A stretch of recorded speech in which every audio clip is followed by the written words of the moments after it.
18वीं लोकसभा में भारतीय जनता पार्टी ने झारखंड की सभी 5 सुरक्षित सीटें गंवा दी।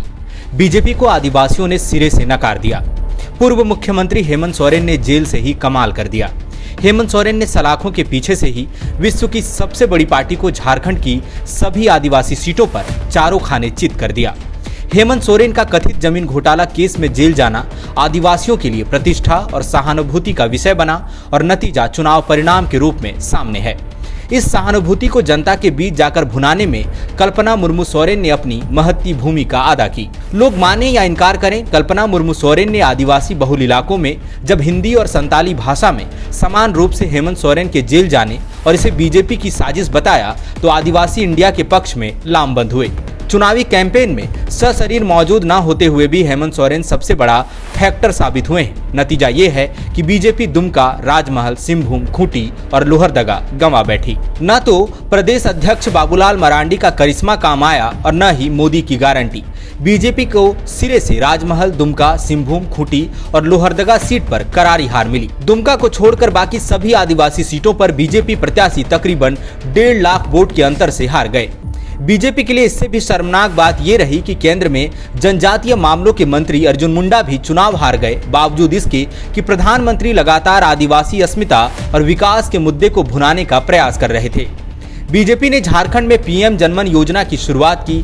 धरती आबा बिरसा मुंडा की जन्मतिथि को जनजातीय गौरव दिवस के रूप में मनाने की शुरुआत की। राष्ट्रपति द्रौपदी मुर्मू के रूप में देश में पहली आदिवासी राष्ट्रपति बनाने की बात कही, लेकिन इसमें से कोई भी मुद्दा आदिवासियों को आकर्षित नहीं कर सका। सिंहभूम और राजमहल में वापसी की बीजेपी की उम्मीदें धाराशायी हो गईं। वहीं पार्टी ने 2019 में जीती हुई 3 सीटें लोहरदगा, खूंटी और दुमका गंवा दी। बीजेपी ने सारे तिड़कम लगाए। चाईबासा में निवर्तमान सांसद गीता कोड़ा को ही पाले में ले आए तो राजमहल में पूर्व प्रदेश अध्यक्ष ताला मरांडी को चुनावी मैदान में उतारा। ही राजमहल में बांग्लादेशी घुसपैठ के मुद्दे पर आक्रामक अभियान चलाया, लेकिन नतीजे आए तो सारे दावे हवा हो गए। लोहरदगा में प्रत्याशी बदलना काम आया और न ही दुमका में सोरेन परिवार की अंदरूनी कलह को भुनाने की कोशिश सफल हुई। खूंटी में अति आत्मविश्वास और धरातल की हकीकत न भांप पाने का खामियाजा बीजेपी भुगती। कहीं बांग्लादेशी घुसपैठ तो कहीं आदिवासी विकास, कहीं करप्शन तो कहीं परिवार में हक और अधिकार के मुद्दे पर चुनावी मैदान में उतरी बीजेपी को सिर्फ और सिर्फ एक चीज ने मात दी, वो थी हेमंत सोरेन के जेल जाने से आदिवासियों में उपजी सहानुभूति की लहर। झारखंड मुक्ति मोर्चा ये नैरेटिव गढ़ पाने में पूरी तरह कामयाब रहा कि बीजेपी ने उसके जनप्रिय नेता को साजिश के तहत फंसाकर जेल में डाल दिया है और इसका बदला वोट की चोट देकर लेना है।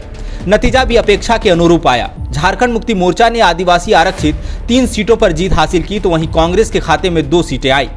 इस परिणाम ने 5 महीने बाद होने वाले विधानसभा चुनावों को लेकर भी बीजेपी के शीर्ष नेतृत्व के माथे में शिकन ला दिया है। झारखंड में एसटी के लिए 28 सीटें आरक्षित है। बीजेपी को 2019 के विधानसभा चुनाव में भी आदिवासी सीटों पर बड़ा नुकसान हुआ था। इस बार भी विधानसभा चुनाव से ठीक 5 महीने पहले सभी एसटी आरक्षित लोकसभा सीटों पर बीजेपी प्रत्याशियों की हार चिंता बढ़ाने वाली है। आखिर में निगाह 2024 के नतीजों पर भी डाल लेते हैं और 2019 से उसकी तुलना भी करते हैं। खूंटी में कांग्रेस के कालीचरण मुंडा ने बीजेपी के अर्जुन मुंडा को 1,49,675 वोट से हराया। 2019 में बीजेपी के अर्जुन मुंडा ने कालीचरण मुंडा को 1,445 वोट से हराया था। 2019 में बीजेपी के सुदर्शन भगत ने कांग्रेस के सुखदेव भगत को 10,363 वोट से हराया था। 2024 में सुखदेव भगत ने बीजेपी के समीर उरांव को 1,39,138 वोट से हराया। सिंहभूम में झामुमो की जोबा मांझी ने बीजेपी की गीता कोड़ा को 1,68,402 वोट से हराया। 2019 में गीता कोड़ा ने कांग्रेस के सिंबल पर जीत हासिल की थी। दुमका में झामुमो के नलिन सोरेन ने बीजेपी की सीता सोरेन को 22,527 वोट से हरा दिया। 2019 में बीजेपी के सुनील सोरेन ने झामुमो के शिबू सोरेन को 47,590 वोट से हराया था। राजमहल में झामुमो के विजय हांसदा ने बीजेपी के ताला मरांडी को 1,78,264 वोट से हरा दिया। 2019 में भी विजय हांसदा ने जीत दर्ज की थी, बीजेपी के हेमलाल मुर्मू को हराया था।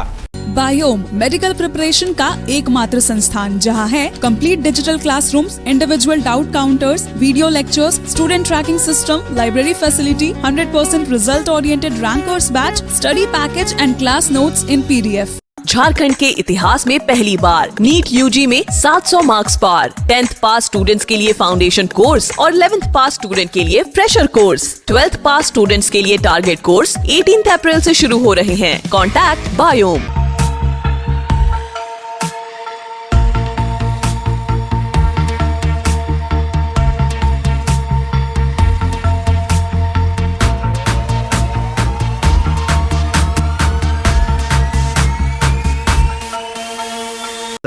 thefollowup.in. Like, share, and subscribe. www.thefollowup.in